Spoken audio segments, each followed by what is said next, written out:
The question, "Are you okay?" seems harmless, doesn't it? Not exactly. The question is deeply problematic in that it could be unconscious gaslighting.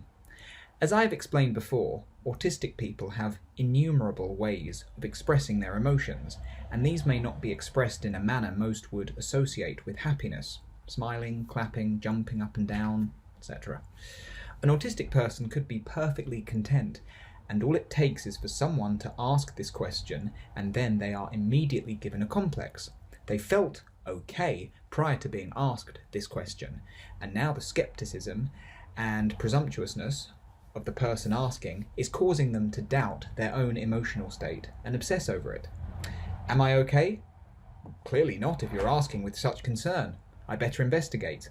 Oh no, now I'm unsure. Now I'm not okay. Secondly, if a parent asks this to her or his child, it is a clear indication that they, the parent, are not intuitively linked to their child. Shouldn't my mum or dad know this? Should they not be privy to my emotional state? If not, then I feel unseen by them. They aren't plugged into my essence, and they are meant to know these things better than anyone. Way to make me feel more alone. Speaking personally, I like it when people ask me, "What's wrong?" Seems more assertive though, doesn't it? It isn't so much the wording, but if a friend or someone close to me asks me what's wrong, I feel validated in that it means they know me inside out. They know the signs of my sadness, my melancholy, my fear. And why waste time with asking, "Are you okay?" Well, no, obviously not. What's wrong cuts right through the bullshit. It tells me that a person who knows me well has accurately intuited what I'm feeling and is showing interest and care into what I'm feeling. Of course, there are examples whereby "are you okay" and "what's wrong" can be more or less the same, when a person's emotional state is assumed based on neuronormative expressions of emotion. For example, an autistic person who frowns perpetually despite feeling fairly contented gets asked either of these questions, leading to their second guessing their own feelings and obsessing over them. The question "what's wrong" seems to work for me only when someone who knows me very well asks it.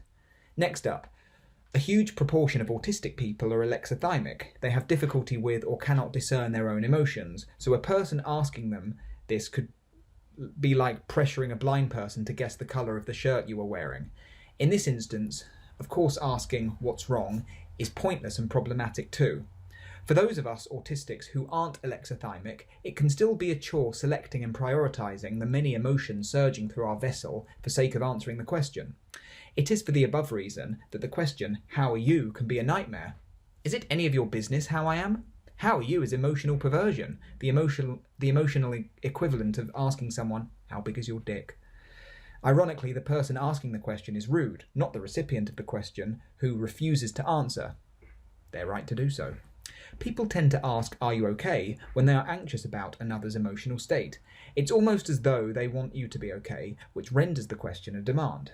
To me, it feels like someone is imposing themselves on you, perturbing what is usually a blissfully neutral and balanced emotional state, a place many autistic people so seldom get to. Maybe we don't want to be okay. Arsehole.